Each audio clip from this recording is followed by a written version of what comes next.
I swear to God, I will hold you my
welcome to the very first Oceanic Challenger Series, also known as the OCS.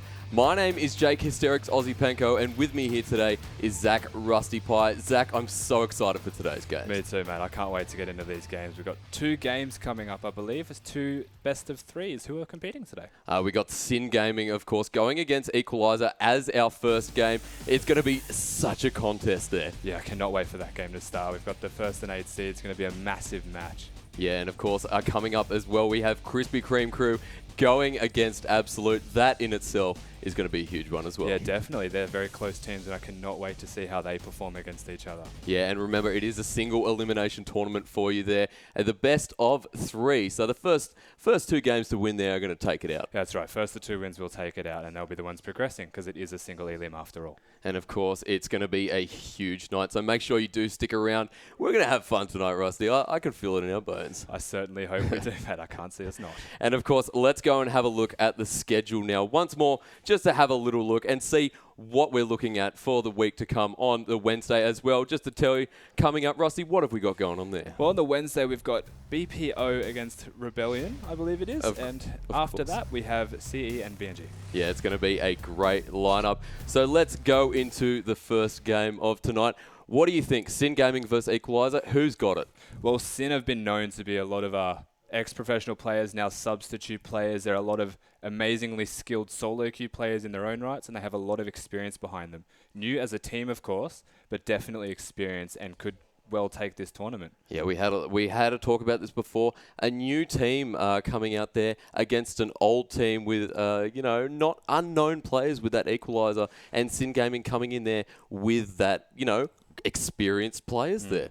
Sin are the ones that you'd look at and think on paper that they're an amazing team, but you cannot write off Equalizer. No. They've been around for a very long time, and they've recently picked up Serb B. Carrying, who used to be the jungler for Dignitas, and he's now their jungler in Equalizer, so definitely a force to be reckoned with. And him being such a strong jungler there is going to make such an impact on that team, and he's going to be someone we're going to have to keep an eye on.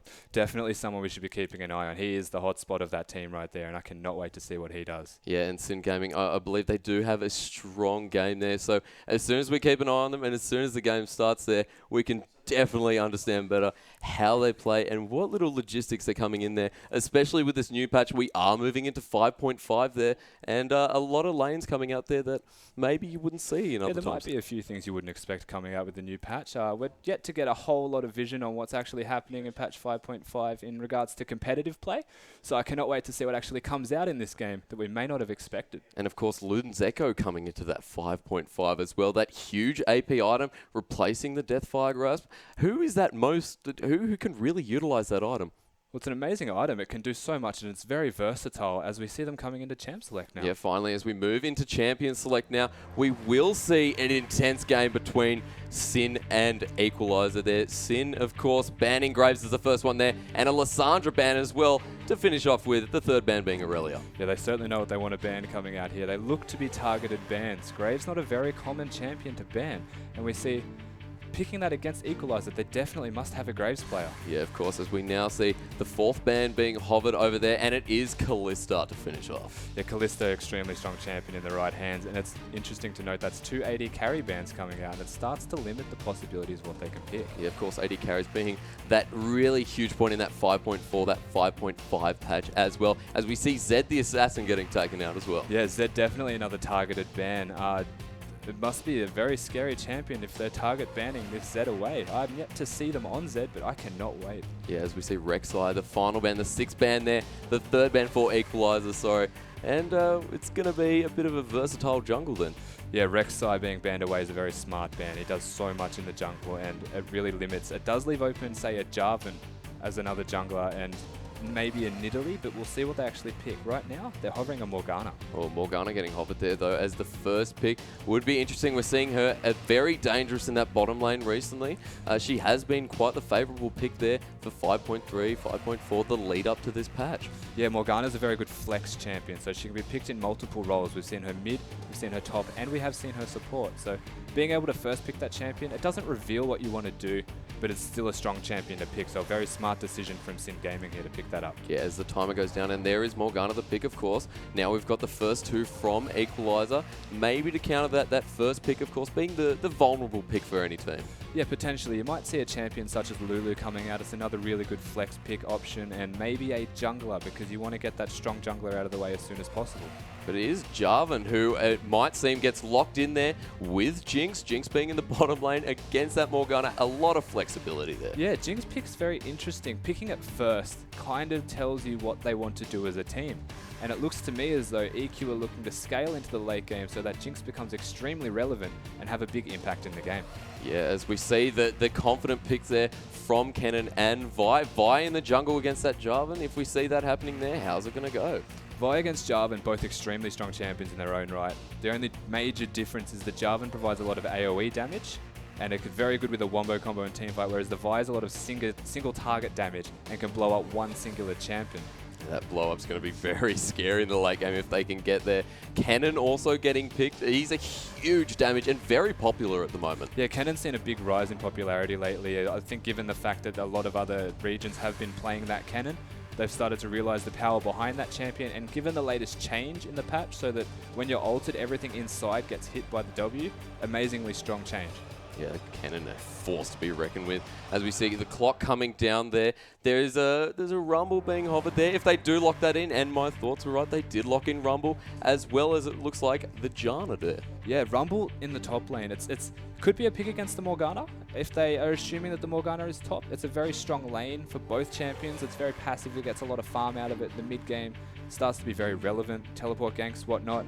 Picking the Janna with the Jinx though, they're looking not to really win the bot lane. They maybe want to try Jinx to get a kill, focus, and fight the AD carry one-on-one, but very defensive lanes. Yeah, definitely. As we see the really confident lock there from Sin Gaming, they're not taking any time to hover really, and Sivir and Hecarim as their final picks. Yeah, they really cemented their team comp with those last two picks. They've got the Sivir now, so good for team fighting and working with a team, rotating in the mid to late game stages and just popping that ultimate provides so much. You have that with a Hecarim, which surprisingly was picked last for Sin, and that is a lot of damage, a lot of mobility, and amazing team fighting. Yeah, definitely. You don't see Hecarim that much anymore either.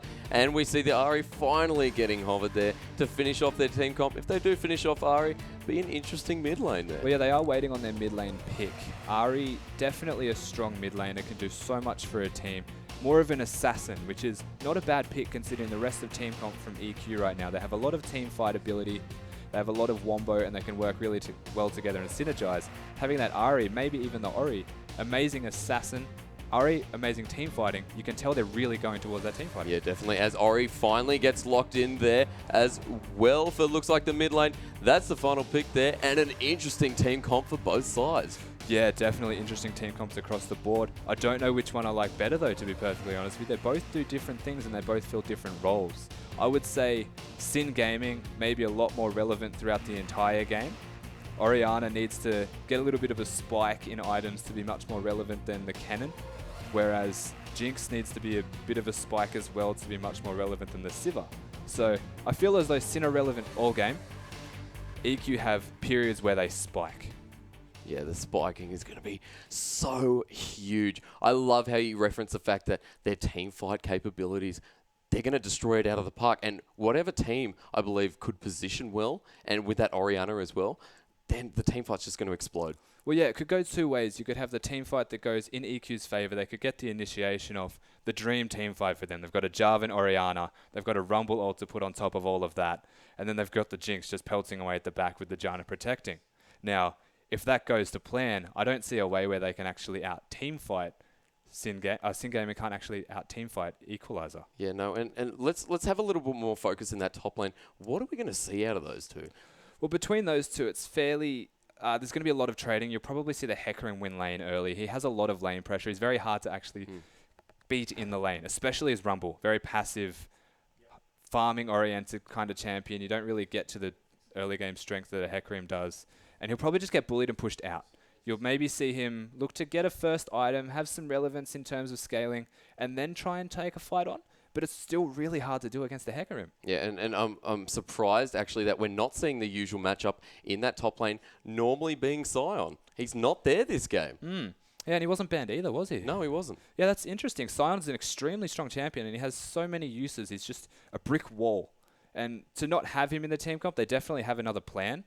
But picking that Rumble, their plan is the team fighting. Picking the Hecarim, they're looking to get the Wombo with the Sivir. Yeah, and of course, Rumble, a huge matchup there. Hecarim, I think we're seeing a lot of this come out from different regions, aren't we? Yeah, Hecarim's widely played, and it has seen a lot of use in Oceania in particular, which is probably taken towards the challenger teams. They would have seen it in solo queue numerous amounts of times, no doubt, and they would have seen the strength in it. I'm just actually surprised that he hasn't gone for the Ignite teleport on that Hecarim, which sounds weird, but it is extremely common now. Yeah, no, not taking Flash, of course. No utility there for you at all, but the Ignite and the teleport, wait, why not? But well, you essentially not this time. don't need the Flash as Hecarim. You've just got your E, and that's essentially a Ghost in itself. So you've got Ghost teleport with just your E spell, and then why not get more kill potential with an Ignite? It does more damage than Ghost does on a Hecarim. Yeah, definitely. And especially, I mean, it's a bit trolling, isn't it, having Ghost on Hecarim? Oh, it complements his kit extremely well. He does extra damage based on move speed. So having that Ghost, lots of extra damage, but it doesn't actually compare to the Ignite, which is true damage. No, of course. And as we see, the Kennen coming back to that mid lane with Orianna and Kennen, I see a lot going on with maybe an early Zhonya's from both of them. Yeah, and while I said that the Equalizer have a really good team fight comp, that's not to discredit the fact that Kennen is amazing at team fighting. You put that with an Orianna, Morgana, sorry. You put that with a Hecarim, you put that with a Sivir. They're still really strong in team fights. It's just going to come down to if Equalizer can hit that Wombo combo or if it's going to go amiss. And if one thing misses, they may all miss. Yeah, look, it's the Wombo. We just keep talking about that Wombo and coming down to the singularity of it all. Jinx, and we see a Janna coming out there with the huge shield. Remember, it adds so much AD, and the team composition gets topped off by that Jinx who can just kite around and place herself around in those team fights. Yeah, and the Janna also provides a little bit of versatility in the team comp that they may not have had with another support, say a Morgana. They now have the option of disengaging, which is, considering their team comp, unusual. Yet it can work if they put half their eggs into initiating into that basket, and then they pull back with the Janna, and then they can just go back in again with, say, a Rumble ult. Or if they have any ults left over, they're still going to be extremely relevant. And of course, it would be interesting to see, although not very popular with Rumble, especially if you see that Luden's Echo come out on maybe any of the champions on that team. I don't think we'll see the Luden's Echo coming out on any of the champions, though I do think it is a decent item in itself.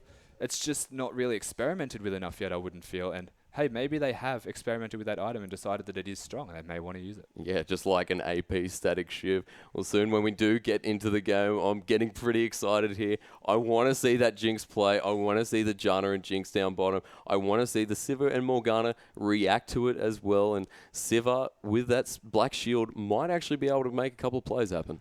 Sivir with the black shield, very strong. Not only does she have a spell shield, she's getting that Morgana spell shield to boot. And it's very hard to stop a Sivir from doing anything if you're getting double the spell shields. And up against a team with a Jinx and a Janna, they're probably not going to be able to hit a spell. They've reasonably high cooldowns on their abilities, and it's going to be really hard for them to actually get a successful ability off. They're essentially relying on auto attacks to get them through the laning phase if they're looking to trade. A lot of engage coming out of those supports as well, and disengage. Janna with the ult. We've seen flash ulting happen a lot just to separate that team fight and just to utilize abilities from the other members of the team. Someone like Jinx with the zap can really take full advantage of it. Well, it's true. You have seen Jannas do that a lot. They like to disrupt team fights by knocking everyone in weird directions. But given the rest of the team comp right now, I won't see that done unless it's used in a particular skirmish where it may be of relevance, because you do not want to knock anyone out of a Rumble ult. No, definitely that will not go well. And definitely not if it's in the jungle where there's so much, pressure. And Rumble's ult really excels in those lines down the jungle. It does. If you get a fight in the jungle, it probably will go in EQ's favor here based off what they have. And a lot of line damage, a lot of small AoE damage that's going to affect everyone in that area. Fighting in a jungle could be a big mistake for Sin, but in saying that, they have a lot of their own. Yeah, definitely. And Sin Gaming going to hopefully show us what they're made of as his first game and really set the tone for the Oceanic Challenger series, which we've all really been waiting for. Yeah, definitely. I'm very excited to actually get into this game and see how it unfolds. But from what we've got so far, it's looking to be a fairly close game, and it could come down to the wire if both teams perform. Yeah, and of course, and the one champions I guess we haven't talked about are the junglers there, as we do finally make our way into the game there. This is EQ versus Sin Gaming. What a great start to the Oceanic Challenger Series. Yeah, we've got a fairly standard start coming out here, realistically. They're actually pushing in as 5. They may try and secure ward control in a very offensive area. Yeah, definitely, as Sin Points does actually push the charge as coming into the enemy's jungle here. They're looking for a bit of an early invade, getting Jarvan off there, and the Dark Binding does hit to start off, and they're going to get a bit of damage off, trying to start it off as the flash gets forced straight away there. Yeah, great binding by the Morgana, really pushing the fact that they're invading that jungle, and there's nothing you can do about that right now. They didn't actually get a ward deep enough to spot the blue buff, and you can see Sin are trying to push in here to get a ward out to see if they do a lane swap. Yeah, and Sin Gaming just sitting at the back there, close to the enemy's base, and the red side already going back, and not too much is going to happen in this early side, just some early lane warding. Yeah, so what they've done right now is, as I said before, they're trying to stop a lane swap from happening. So they've got vision control across every single bush or area where they can walk if they're looking to swap lanes. Now, they'll see which person walks past there. They are swapping lanes. They'll likely see the Rumble walk past there. I do think that if they were looking to do what they did in Ward, they should have done it on the top side of the jungle to spot the lane swap, though. As Prominence and Signer move to this top lane, the lane swap in effect, as you said. Flying Dew and Warble Gorble going to back off as well now, or at least just press the B button. And not standard lanes to start off here, so we're going to have to keep an eye on how this develops throughout the game. Now, they've actually predicted the lane swap coming out here. Sin have predicted Equalizer doing that. It's interesting to note that they have, without vision, essentially decided that they're going to do that, and they've gone top to react. So it'll be equal lanes across, everything standard. And Rymaster and Serb face off in that middle lane as well. Serb, Orianna pick against Cannon. It's going to be hard in the late game. It's not a common matchup. It's not the kind of thing that you often see. But looking at these two right now, it's going to be actually quite difficult for the Orianna to farm without Cannon being in her face, giving harass out consistently and often. Yeah, Cannon, a lot of early game poke as the Dark Binding does miss that top lane up there as well. And we're still seeing quite a lot happen in this top lane. A lot of damage going to come out of Jinx and Sivir alike both early. Yeah, definitely. Lots of damage coming out of both champions, more so probably from the Sivir. She's going to look to push in and do her thing as Hecarim tries to be a little bit brutish in the bot lane. Yeah, Hecarim and alike as well, who the jungler from Equalizer, Jay Raiden, he tries to poke his head in the mid lane, but he's just going to back off. Yeah, interesting to note how they started the games today. They had 2 people doing the jungle buffs together, so the top laners who are now in the bottom and the junglers started together to try and get a bit of experience. And the reason they do that is to see what the opposition is doing. If they do a lane swap, they can teleport and swap if need be, or they can continue to jungle together knowing that they'll get zoned if they're in a 1v2. And Points really pushing up against his bot lane already, having hit level 3 as George tries to retaliate there a little bit, but it's just going to be a bit of a farm game as Points pushes to that turret. It's definitely going to try to be a farm game to the best of Rumble's ability. Hopefully Hecarim doesn't actually make himself a bigger threat than he already is in that lane and push an advantage that would become really scary. Yeah, definitely. And it's going to be such an intense game as we lead up to that mid-game charge. Rumble going to scale quite nicely as well. As we look at no real gold lead for the time being, only 300 for Sin Gaming. Yeah, it's not a massive gold lead. It's not going to be a noticeable thing this early in the game. Of course, it's 3 minutes and the laning is standard. The only real exception to that is Hecarim is now 6 CS ahead of the Rumble. And it's not a sizable thing, but it is noticeable. And if that continues with every coming wave, then it will be a big deal. Yeah, and it's going to be seeing Points really push to the bare of his limits as George starts playing a bit aggressively and pushing that against him. No, not too much ward control at the moment, so a gank from the red side might be available for Points, although he does have that brush down there warded. It's worth pointing out at this stage that Serb is actually mid lane.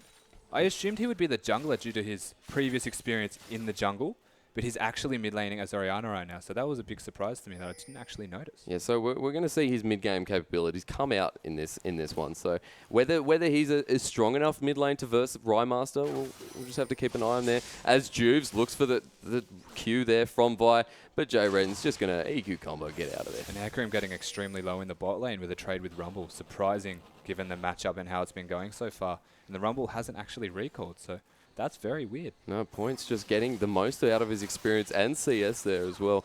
And you can see really why he's going to be a brute force in this late game. Yeah, and he's gone for the null magic mantle right now. He's looking to get through that lane.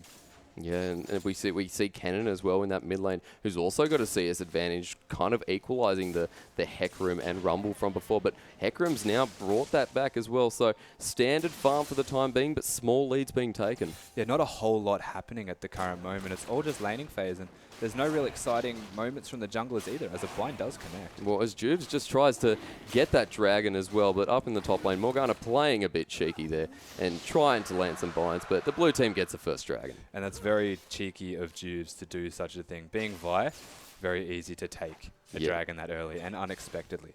Yeah, and that's caught the red team by surprise. No ward coverage to see that happen, although they can kind of guess if, they saw the enemy champions take it up, and they might have timed that themselves. So we'll see in another 6 minutes how we go with that as the red team try and contest that. Jarvan is coming into the top lane, maybe going to have a gank here, but I don't think he'll be able to get it off. The ward did spot him. Yeah, and Morgana binding just to push him off as well. Flying Dew got it quite a lot of map awareness at this stage, so really good defense there as Serb gets queued upon there, and Rymaster already having his 6, but not deciding to go in, as Orianna doing quite a lot of damage, bringing him to half health there. Yeah, Orianna definitely doing a lot of damage, hitting the level 5 spike and having bought items. Yeah, and Rymaster, he's just pacing himself off, having to pull out a pot there as well before Orianna can reach her 6. He might want to engage us there, missing his Q, so he's just going to back off. Yeah, it's not right, Kennen being 6 is very big for the kill potential, but up against a champion like Orianna, even though Ori's 5, not really going to happen. Yeah, huge damage coming in there as JRDN looks for the possible gank here in the mid lane. Rymaster wants to get away before anything happens here, but JRDN, he wants to go straight in front of him, but Rymaster, the damage comes in. There's first blood, not Juves, some nice map pressure there. And Juves was there, Juves was ready. They came in, they thought they had the advantage, and Juves just comes in and really cements that. The Rumble ult down the bottom, trying to zone off Sin points, but points, he dodges it quite easily there. Yeah, Hecarim extremely mobile as they fight in the top. And the binding comes through as Prominus now gets caught. The Black Shield onto Warble Gobble, giving him the bit of extra shield there, as well as pushing off the red side. Not going to die, but pretty close as we see a bit happening in the bottom lane there. Jord's getting taken out by a 3-man gank. Some nice map pressure again. Yeah, that was very good roaming by Sin right there. They had no ult on the Rumble, and that would have been called out. A lot easier to dive a Rumble if he doesn't have the ultimate, and they did that so easily. Yeah, and Points really just showing how capable he is as that Hecarim, putting so much pressure on and just doing so much damage in this early game stage. Yeah, definitely doing so much damage. You've got to respect that damage, and Rumble, as we've said, needs to scale. It's not going to happen just yet. Yeah, and as RDN finishes off his red buff there, just starting it up for you. And the other jungler, he's not quite there just yet. He's a little bit behind in farm, but he's been involved with one of the assists in the mid lane, so it's going to put him a little bit ahead in gold. I don't think he's actually recalled just yet to get that item. In fact, he has just recalled. He's opted for more wards. And Not Juves just has a bit more pressure so far than I would say JRDN. He's come through the mid lane once, given the first kill to Rymaster, or given a couple of kills to Rymaster, really setting him up there. So wasn't a successful gank there, but he's Not Juves doing a lot of work here. Yeah, it's not a position you want to be in as equalizer either, given the fact that Kennen's team fighting is amazing and you're a team fight comp. So if you get the Kennen fed, he's going to be very relevant in counter fighting their team comp. As we see Flying Dew and Warble Gobble still up in this top lane, haven't swapped back down yet as Zyna takes a Dark Binding, but it's not enough to engage as JRDN sees this as an opportunity for himself. He's going to chase her out of there and bring Flying Dew back to lane. It was good binding, but there was not much that was able to come from it. Jarvan reacting very quickly and being in a position to deny them and actually picking up the pink ward. So controlling vision. And Not Juves looking for another gank in the middle lane there, but Orianna does know better.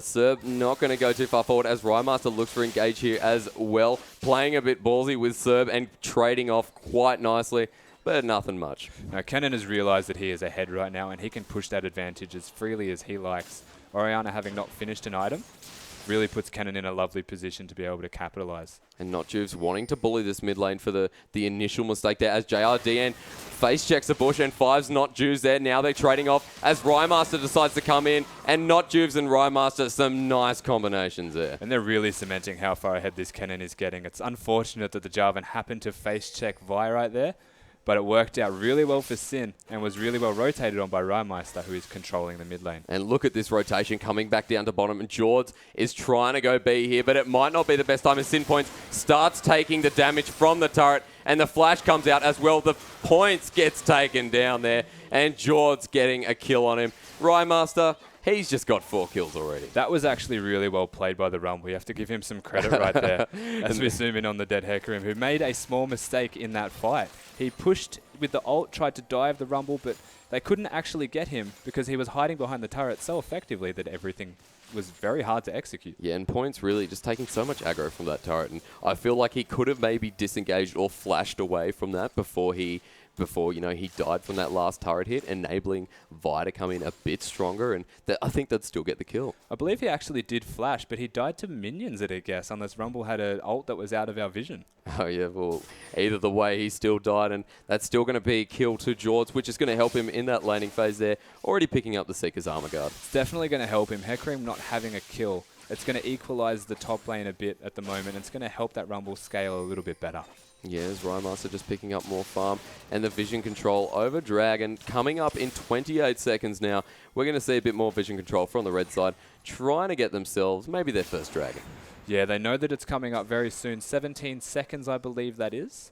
And they're going to look to at least prevent Sin from getting it. And look at the damage from Rymaster there on Serb. Half health with a quick combination. The QW combo from Cannon, it's just put him down. And he is an extremely scary Cannon right now. Has the finished Abyssal Scepter and the Sork Shoes. He's going to be doing tons of damage, and it's going to be very hard to actually kill that Cannon. As we see a Dark Binding miss down the bottom lane there. Still a lot of pressure from Warble Gobble. We're now into standard laning phase with Juves deciding to attack the Dragon again. Juve's very confidently starting that Dragon up, recognizing that his team seems to be much further ahead than Equalizer, even though it's close. And the Dark Binding missing once again from Flying Juve, but Rymaster, he's using the confidence he's gotten, and the red team get their first Dragon.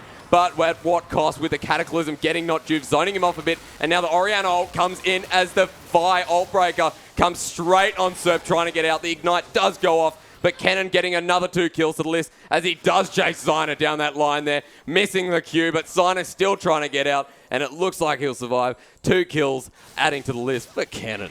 EQ recognized what they wanted to do there. They tried to have a team fight. They tried to make their team comp really have some relevance about it, but it was not going to work in their favor due to the lead that they have right now. Rymeister is so far ahead of that Orianna. He's 6-0 right now. It's extremely hard to win a team fight when they're losing to a Cannon that's that strong already. And you can say Sin Gaming is really just helping this Cannon flourish. I mean, Sin Gaming, they're playing so well in this early game stage, and you got to say that their grouping is making short work of any mistakes that Equalizer make. You're right, and Juice has put a lot of pressure into that mid lane to ensure that he does get very far ahead, and you can tell that once they've pushed that mid advantage, they've pushed Orianna out of lane, or they've killed him, they're also rotating towards the bot lane to ensure the Hecarim is still relevant in this game. Yeah, Hecarim, of course, having a lot of roam potential in that early stage and still doing a lot of damage. Quite a relevant pick at the moment. So that's what makes him such a strong asset to Sin Gaming, and Points playing him quite well for the time being, trading off nicely with Rumble. Yeah, and I look forward to seeing team fights come out of Sin Gaming here when they actually have the Sivir ult to boot.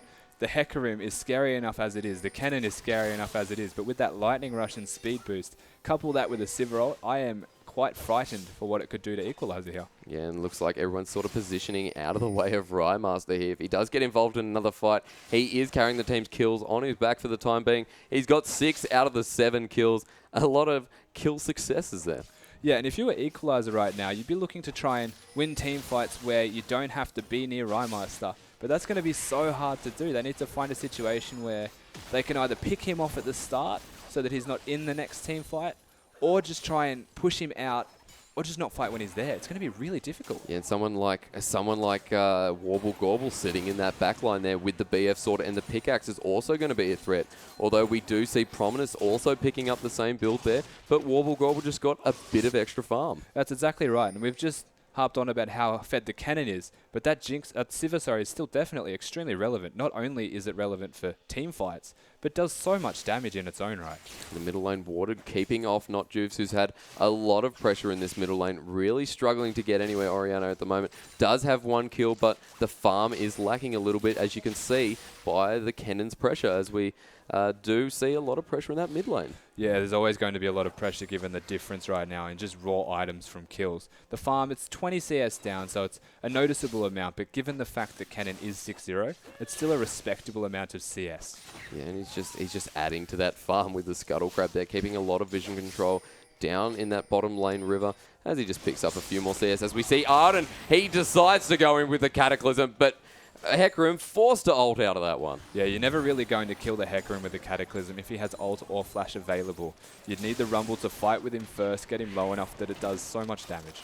And points, of course, he's on edge in that top lane. As we see Juves, who just ults Jord, and the smackdown happens with points getting himself a kill. Yeah, we're seeing a lot more relevance coming out of Juves essentially with these ganks. He's not ganking first, but he's making sure that his gank counts for a lot more than what Equalizer can do right now. Of course, not Juves having a lot of potential with that early game Vi. As we see the flash coming up from Flying Dew, and the shackles are on as Sina goes the other way. He doesn't have any chance to get out of this one, and Sina going to get taken out, with the first kill going to Warble Gorble. Yeah, really good ult from the Morgana coming out there. It split both of them, and the Janna tried to ult to sort of save her own skin a little bit, maybe do some healing for her AD carry and Jinx, but it was never going to work in her favor when she was on the opposite side of where her tower is. And what an initiation from Flying Dew, who decided that it was the perfect time to go in, and he made such a good judgment call as that Dark Binding does miss, but Warble Gobble doing a lot of damage. A nice flash out of the Orianna ult to get him safe, and Warble Gobble just dies by the hair of his teeth as Orianna comes in,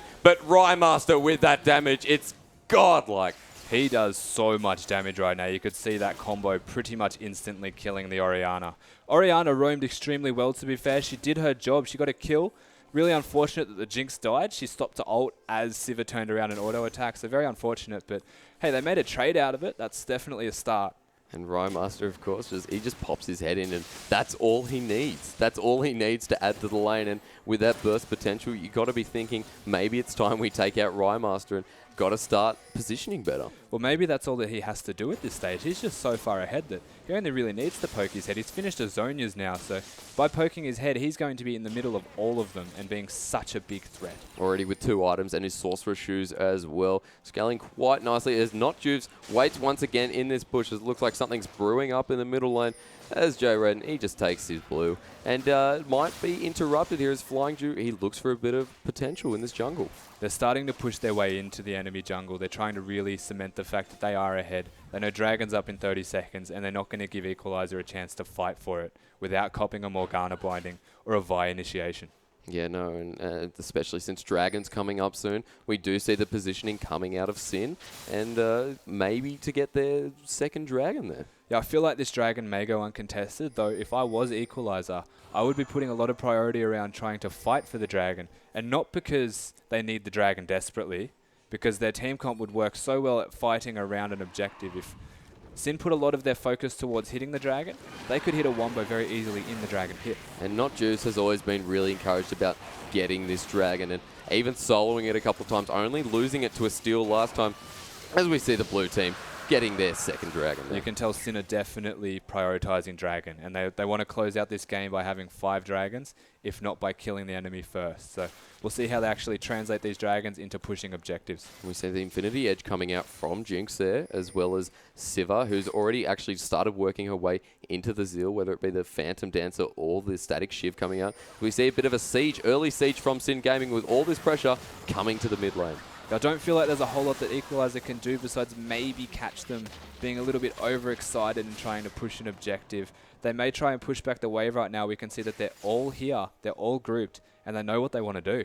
Yeah, and you can't really chase that Rymaster is what we've been trying to harp on about, but they still look for opportunities as that we see a bit of a rumble sitting out there in the side as well. George ruining the element of surprise a little bit there as Notjuves looks for the grab there, and now here comes the cannon ult straight on Sina as someone gets bursted down, and there goes Jinx, and there goes Sina, and George gets taken up as well. What damage coming from Rymaster, really setting the tone. It's just insane how much damage every member of Sin is doing right now. There is no real answer if you were Equalizer at this point in time. The damage is ridiculous. The cannon's instantly blowing someone up. The Hecarim came from behind and blew up Orianna. There's just no answer. No, as we see another turret that might go down in the mid lane, points tanking it there, looking for the open inhibitor. A bit of opportunity if we can get this going around as well. And there goes the middle turret again. Yeah, they're going to take the turret and they're going to back off, knowing that the rest of Equalizer have respawned as the Jinx tries to do some damage and slow them down, but nothing's going to come from it. No, that Super Mega Death Rocket looking for points, obviously. Trying to get a bit of an advantageous kill for Jinx, maybe to start her next item build. Well, they definitely need to make a kind of rash decision here. Maybe get control of an area, try and get kills on one person even and just protect that person. They just really need something right now to push them in the right direction. Otherwise, I can only see this continuing to go downhill. Yeah, and JRDN might need to make more of an appearance. Maybe look for those picks, and a bit more ward coverage could never hurt. No, the more wards the better. And when you're losing a game, people tend to not buy wards. They tend to feel like they're losing and they can't afford it because they need their items. But if you have ward coverage on the map, you can make picks. And looking at the side of Equalizer right now, they have plenty of wards, so there is that potential. Yeah, and the pinks coming out a lot in that river side compared to the red side, who don't have many pinks. One pink up in that defensive warding position, but the Dragon, couple of pinks there just to secure the objective. Yeah, it's so essential for Equalizer to actually have those pink wards down. They need to know that they're in an area that is safe, because they're going to have to look to initiate on the cannon and blow him up instantly, or it may go south very quick. As we see Flying Jude looking for a dark binding up there just to pressure Jords out of the top lane as the blue side do reposition themselves and move away. So you can see Sinner just bullying them right now. They know that there's not enough of them to team fight. Cannon's over at blue buff and Sivir was walking from base. So they're just making it look like they're scary. They've got the vision control to do so freely. And now that all the team is going to start grouping, they may go for the top lane or they might push that inhibitor. And we see so much gold advantage as well coming out. 13k, another inhibitor would just add to the pressure as well as the item builds as Sina gets dark binding there by Flying Dew, and Not Juves is looking for an engage with that Volt Break, but doesn't look to be going in. He's definitely got a situation right now where he can engage basically whenever he wants as Jarvan goes in. And RDN sees an opportunity to get Rymaster as the damage gets whopped out from Rymaster, and the red turret gets taken up in the top lane. But Rymaster, he gets engaged upon. He's the one doing the damage. And you can see Equalizer have recognized they need to get rid of that cannon as soon as possible, or they don't really have a way of winning a team fight. What they've done is they forced the cannon to ult and flash, and now he has to recall, so they live to see another day. But the next opportunity for them is to catch Rymaster out and possibly turn the tide of this game. But as a lot of people say, we normally see 10k gold lead being the sticker when we see the team winning. Yeah, and they definitely have succeeded to be that far ahead. It's 16-3 in kills right now, 6-0 in turrets, and 2-1 in dragons, with the next one up in 1 minute and 40 seconds. They'll likely do that one or bait that one. They may even do Baron instead. Yeah, and an early Baron might be an opportunistic moment for Sin Gaming or even Equalizer if they do want to try and play a bit aggressively in this game. Hecarim already picking up the Trinity Force there in relation to the Leandri's Torment trying to build for Rumble. Yeah, he may have to forego that Leandri's and go for a zone use quickly. He needs the damage as soon as possible, and he's too far behind to go for another item like Leandri's. It doesn't give enough effective stats for him at the moment. So I would definitely think he should go for the zone use next, just to try and keep up in terms of damage. And the Infinity Edge, of course, just helping Sivir scale. Already had it for about 10, 13 minutes now as the Dark Binding comes from Jay Ryden. And now Not Juves is taking this opportunity. Jay Ryden, the damage just from the E from Cannon there. He could not even get close to escaping. No, and that cannon is now legendary. He has so many items, and that is not a cannon that you want to have to deal with. They should get this inhibitor uncontested. Yeah, Not Juves, of course, using that Q so aggressively as the Dark Binding goes down again, just pressuring the red side out. And there's the first inhibitor gone. A lot of pressure coming down that mid lane. Now, they've also recognized the Dragon is in fact up in 28 seconds now, so they may rotate towards that one, secure a bit of vision, but they might even just go for the bottom tower first. Yeah, Rymaster, of course, just adding to his CS lead on Orianna, although it's not too much at this stage. 10 kills does add to the scenario. Yeah, definitely it's going to help him out with a little bit of the item builds there. I don't know if they are going to take this. They might try and fight. But Serb tries to ult and the flash comes out there. But here comes Not Juves, who just rockets into JRD. And they're taking this as an opportunity. And Serb getting shackled with Sina, who gets a double kill for Fi. And here comes a Rumble ult. Maybe it's a bit too late. Maybe not, though, as Flying Dew takes a lot of aggression from Prominence. And now Rymaster might be in a bit of trouble as the Prominence flash comes out. And the Zonya's coming out as well there. And the Ignite going off there. The double kill for Jinx as Points just gets taken out. Equalizer, they just turn that. Yes, you have to give a lot of credit to Equalizer. They managed to turn a fight around where it looked really bad. And then they just pulled it out. Their team comp really came through. And they did a lot of work. Rymaster finally getting taken down as well. 10 for 1 for Rymaster. He's finally died. Yes, gods can bleed. He's 10-1 now. He's going to buy a Rylai's Crystal Scepter, it looks like, next, as blue side do secure the third dragon. And Juve's really pressuring that dragon. Once again, we see so much objective control. Yeah, I just don't think that Equalizer have a way to answer the objective control right now, though. I know Vi's done a lot of cheeky things getting the dragons uncontested early in the game, but with the amount of lead they have in terms of gold, about 15,000, there's no real way for Equalizer to leave their base too far where it'll get them killed because they will lose the game. And that was such a surprising team fight in that sense that they don't have any objective control, so their gold lead, of course, just keeps falling behind, but Equalizer somehow won that with the help of Jinx. Yeah, Jinx did a lot of work. Rumble Ult did a lot of work as well. You have to give credit to the players. Their mechanics were on point in that fight. The lead itself is what made that closer than it probably should have been. If they were equal in gold at that fight, that would have been a whitewash in EQ's favour. Yeah, as the Dark Binding comes through again, and Rymaster bursting that through JRD and getting caught out once again. And that's going to allow them to take the Baron pretty much freely. He might equalize a trio, come over and steal. It's going to be very hard. No, as they don't have much ward coverage there as well. Blue side really just keeping Sin Gaming, keeping a tight lead on this Baron, as that's going to be the first Baron of the game. Yeah, smart work from Kennen to try and zone away, actually securing a red buff steal off the Jinx at the same time. Very clever work. And that Baron buff is going to make them really hard to stop with the siege.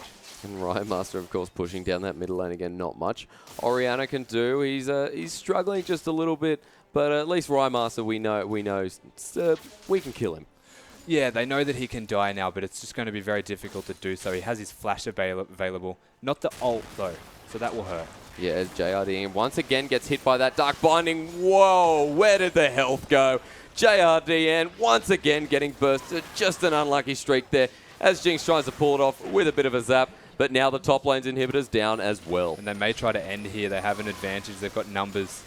And Juves really, he's looking for another kill there as the Orianna ult comes out once again. And now we see the pressure coming out. Serb gets taken down. The shutdown goes to Rumble though. And points, he's on Serb like that. And there we go, Prominence. You're going to get taken down too as the Zhonya's comes out. And the triple kill for Rymaster. That's going to be the end there. A 15-1 game. Yeah, massive game, massive fight from Sin right there. They're just so far ahead that there's nothing that Equalizer can do. You come into this team fight and every single member on that Sin team can instantly blow up what is there from Equalizer. They don't have the items, they don't have anything that's going to be of use to help them win a team fight besides their champions. Yeah, and I can't help but think that Rymaster did so well in that early game stage, which really just made him snowball, along with Not Juves on the Vi, who had such huge potential. Yeah, Rymeister did a lot of work, and couple that with Juice, it's going to be phenomenal work, as I think we have a replay coming up. Yeah, moving on to this replay now, which is one of the best fights we've seen in this game. As we just roll the clip here, and Rymeister, of course, doing so much damage with that ult, and we see a lot going on here. Yeah, massive ults coming out here from all members of Sin Gaming. They all did such extremely good work. They had particular targets that they were looking for. Kennen blew one member up. Hecarim blew one member up. Siva and Morgana worked together to blow someone else up. And they just synergized extremely well together. And it was impressive to watch. And it wasn't even just Rymaster carrying that whole fight together either. Everyone had their designated roles, as you said. Exactly right. And it wasn't entirely Rymeister, though the score does say it was him. It was massive work by all of them. Well, that's the first game out of the way there for you. Make sure you come back soon when we do have the next game of Sin Gaming versus Equalizer. Let's see if Equalizer can even the score.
Welcome back to the OCS after such a whopping game between Sin Gaming and Equalizer. Rusty, I enjoyed myself. That was a pretty good game to start off the entire thing with, wasn't it?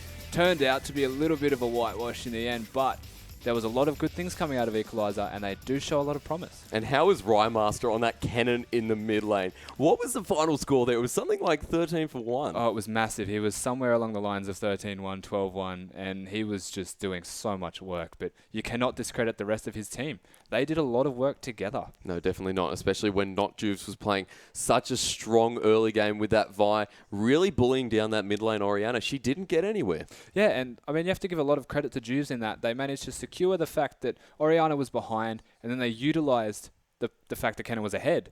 And they pushed every other lane besides the top lane, which was winning in its own right. Yeah, and Hecarim not making much of an impact that game, but it was still, points was still playing to the best of his ability, and it was great. Still very relevant in team fights. He had a lot of work to do about it, and their team comp was amazing, and they executed it really well. Yeah, and that game was over, I remember, in about 25 minutes or so. So it's going to be interesting to see Equalizer sort of try and make a comeback here and see if they can actually even up the score. Remember, if they do not win here, they're out of the competition. And they do have a point to prove right now. We've seen moments of brilliance coming out of Equalizer, and they certainly know how to execute AoE teamfight comps really well as we see them come into Champ Select. Yeah, as we move into Champ Select as well, the Morgana ban going first for Equalizer and Sin Gaming getting rid of that Graves. Yeah, Morgana ban definitely getting rid of what was a big threat to them in the last game. May not have been 12-1 like Rymeister, but he did a lot of work in his own right as well. Those Dark Bindings were huge, and getting rid of Lysandra, who at the moment is just as strong as 5.4. Yeah, Lysandra, extremely strong champion. You want nothing to do with that. Can play top and mid. So much utility, so much damage.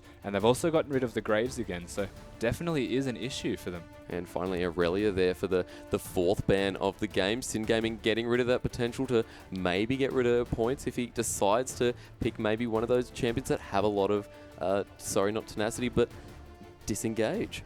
Yeah, they're looking to get rid of Aurelia and Zed again. They know what they want to ban. They've done it twice in a row. They know exactly what Equalizer play, and they don't want them to be a part of that whatsoever. Yeah, as we see Rek'Sai getting banned again. They just don't want that Rek'Sai jungler, and Zed going down again. Yeah, we may see another Jarvan jungle coming out of Sin. Very strong champion, and I don't know if Juice plays that in Italy just yet, but I would see a Jarvan and maybe another flex pick. I like the Lulu pick again. I'm going to stress the fact that it can do so many things. Yeah, of course, Lulu would be an interesting match, as George now does lock in the Vi there, taking it away from Sin Gaming, taking it away from Not Juice, who just had an exceptional game with it. Yeah, he played extremely well on that Vi, and I definitely agree with taking it away from Juice. He had such a big impact on that Vi. Mostly counter-ganking, funnily enough, but doing it so well and so effectively that it had the biggest impact. Yeah, and Sin, of course, really playing with that huge amount of confidence in their game. The Hecarim getting locked in as well as the Lulu. Yeah, so they've picked up that Lulu, as I've mentioned, a massively flexible pick. You can go in most lanes, you can go top, mid, and bottom.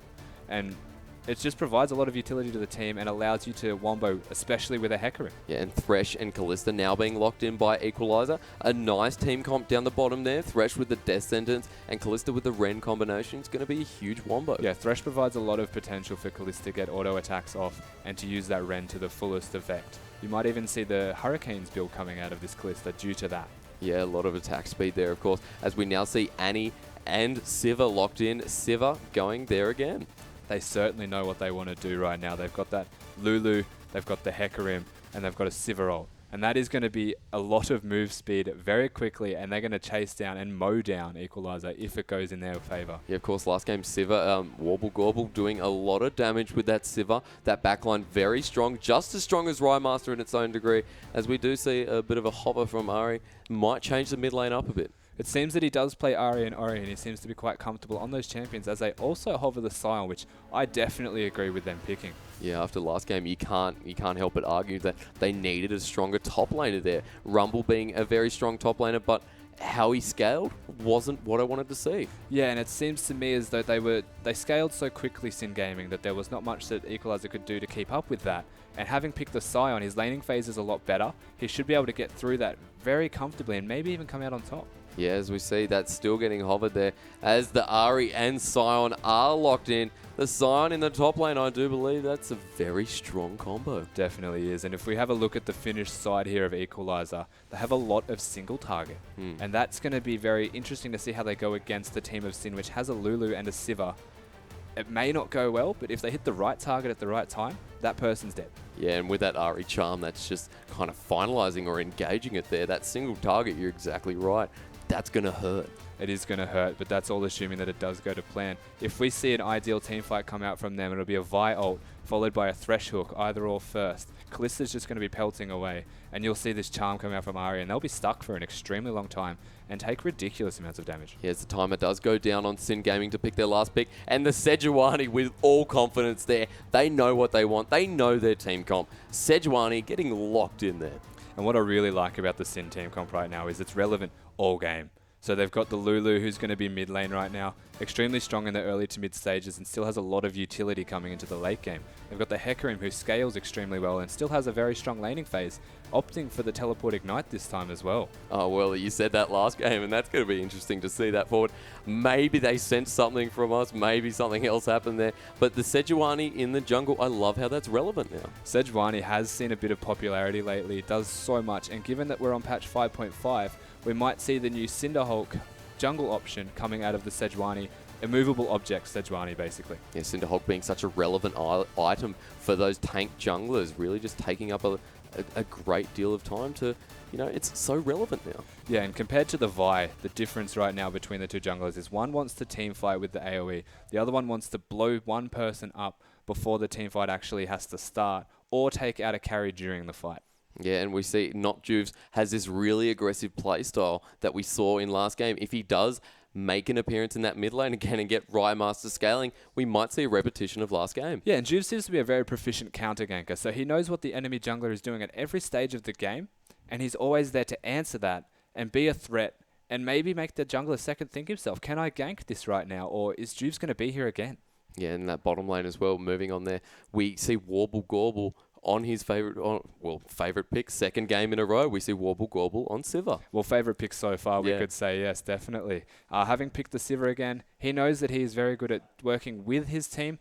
He wants to use that Sivir ultimate, and that's where he's most relevant, to just have such a big impact on the game no matter how well he goes. Yeah, especially since the Sion's coming out now as well, and Sion's really good for getting to that back line, and Sivir might be in a bit of trouble if Warble Gorble can't kite well. Yeah, if Sion can get to the back line, he'll have a massive impact. You may be able to spell shield the ultimate, but there's going to be the Roar coming out afterwards, the knock up on the Q coming out straight after that. There's such a big threat if you were Sivir right now, but they do have the Lulu, and that may diffuse the entire situation. It may work out well for them. Yeah, Lulu, of course. Well, you said it before. There's a lot of potential there if the ult can be timed right, especially with Hecarim, who will most likely be leading the charge with Sejuani. There's a lot of CC there. There is a lot of CC there, and I think if we were Sin Gaming right now, their win condition relies a lot more on having the Hecarim being ulted by the Lulu. I think his goal, get into the back line, be a massive threat and have that Lulu ult to knock everyone up around you. So hit the ideal ultimate, it'll go extremely well for them, and you'll have an Annie to follow that up. Yeah, of course. And Serb going against Rymaster again with the Arya. Hopefully this time a bit better than the Orianna pick. Not enough aggression in that last game. Different play style to the Orianna, this Arya is. You find a lot more assassin style play. You want to be able to control vision and hit a charm. And if you hit the charm, you do ridiculous amounts of damage. And it all relies on essentially hitting that charm, especially against a champion like a Lulu, who is very hard to kill unless you have them CC'd for quite a while. But a different playstyle, you're right. Maybe we'll see Serb being a bit more aggressive against that 1v1 comp in the mid lane. Maybe. Definitely possible. But Rymeister, in his own regards, a very strong laner. Lulu, very strong champion, pretty hard to push out of lane. I think that'll be fairly even, and we'll see how the junglers actually impact that lane. Yeah, well, look, if it's anything like last game, we'll see Not Juves camping around and bullying that mid lane. Yes, but given the fact that he's Sejuani, it's not going to be as strong as the Vi ganks this early in the game. Very hard to clear, to do the first clear as Sejuani. You want to get that range as Trailblazer. You want to get that health and mana regeneration from smiting minions to still be able to gank after you do a jungle camp. You don't want to do one and be on 20% health, which Sejuani does on the first clear. And maybe that's why Equalizer especially took out that Vi, that JDN. He doesn't want them to have Vi. Potentially, yes. He doesn't want them to have the Vi. They first picked it, so they prioritised not actually having the Vi on Juice. Juice very scary on that champion, but they picked Sejuani for a reason. There was Jarvan available, and they opted out of that one. There was Nidalee available, and that as well. They wanted the Sejuani, and they know what they're doing with it. Yeah, Sejuani. But why is Sejuani so relevant? It's a question I've always wondered, especially in this patch. Sejuani becomes so great. We've just seen a pause come out here just quietly. There seems to be a DC issue, but on the lines of Sejuani, amazing team fighting. Now, the champion, as I mentioned, doesn't do all that well in the jungle, but out of the jungling phase, ridiculous work. Never dies, just CC, stuns everywhere, throws out all the slows in the world as well on top of the stuns, and it's just a force to be reckoned with. You have to get through the jungling though. Yeah, and their team comp especially coming back to that as we see the Annie stun being used in succession with Sejuani and the Hecarim ult as well. A lot of CCs we've talked about, but what's the best scaling of the way they can compromise this team comp? Well, if we're looking at how Equalizer can beat Sin Gaming, when it comes down to that, the Annie ult has to miss firstly. The Hecarim ult, if it hits too many people, there's a Lulu ult to follow, so maybe you can initiate on the Lulu, make her ult herself, and ruin that Wombo. It'll kind of split them as a team comp, because Hecarim does have to go in, and he has to split the backline with his Fear on the ultimate, which is amazingly strong, but by himself, it may not do as much. And he doesn't have flash as well, so if he is caught out, there's not much he can do there. That's correct. He has the Ignite, so he's definitely looking to have a bit of pressure in laning phase, maybe get some kills where he can. Do more for himself, but not as much for the team until you get the Lulu with him. Yeah, definitely is.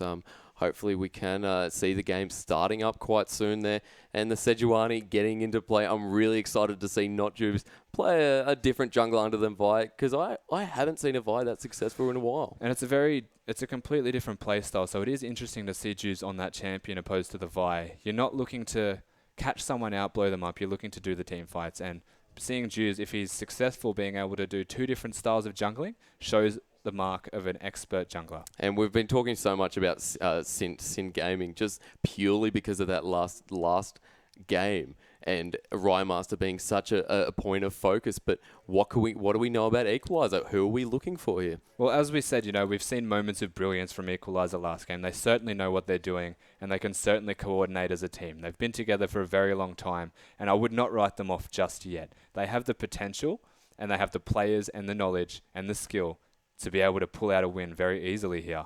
And I think if Serb isn't bullied enough, he might be the rising star of Equalizer, especially with an Ari who, against maybe a Lulu or a Siva, might just be in a bit of trouble. Yeah, Serb definitely has the potential to carry this game. If he goes well, gets ahead in lane, he's going to be a massive impact on that team comp and the way that they play the game. It might revolve around him a lot more, given that they've got the Vi and the Sion. They're going to be like frontline in the way.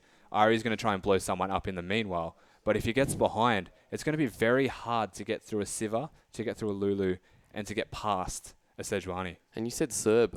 Did you say you said he was a jungler originally coming down? So why the mid lane change, you think? It could be for a number of reasons. He was originally the jungler. It may just be the way that he got picked up. They saw him in solo queue as a jungler for all we know, but he must love mid lane a lot more to be able to switch to it and not end up back. Yeah, and look, the mid lane isn't a very aggressive lane. The center point really for all the junglers, so maybe he wanted to be in the spotlight. Yeah, and based off what we've seen so far from Equalizer and Sin, definitely in the spotlight. If we can get either of the mid laners ahead, they seem to have a big impact and roam across the map and really show what they've got. And so let's say Sin Gaming do play a great game again. I think they're going to be the team to watch maybe in this comp. But if Equalizer do equalize it out, funnily enough, we might be seeing a bit more professional play from them. Yes, what we're looking for this game is to not see Equalizer get too behind in the early game. We want to see them at least even. We want to see them get ahead potentially, just to let them get past that early phase where they were sort of struggling a little bit. If we can get past that, they could definitely be scary because we're yet to see them equal or ahead in that game. And the teleport potential coming back to Sion there, who is going to be a huge aggressive player in that early game. We're going to see that teleport maybe used in the bottom lane with a bit of potential from Hecarim to respond in kind as well. And we see that a lot when a lot of those players come down to that bottom lane and make a huge impact. As we do move into the game now, Another game of Equalizer versus Sin Gaming. Sin Gaming already taking out that first game there to see if Sin Gaming can finish it off or if Equalizer can equalize it. Well, there's definitely the potential, that they can equalize the game. I wouldn't write them off just yet. And as already an engage comes in, the red side and blue side think quite a lot as points might be taken out for first blood. That was quick. Here we go. Equalizer's going to go again on Flying Jew, who does get on, and the beautiful flay from Thresh there. The damage getting taken off, forcing a flash from Sin Gaming. Not the best start. Equalizer knew where they wanted to be at level 1. They grouped up, and they expected Sin to face check them, and that's exactly what happened. And Sion, starting with the Q, got a full damage knock up on them. And that was a lot of damage coming out. You can see he's managed to pick up the kill there on the Hecarim. And what a prominent start for Equalizer, especially after how last game went. An early game lead is exactly what we want to see. And that's exactly right. They want to bring it back. They want to show that they have what it takes, and they're doing that right now.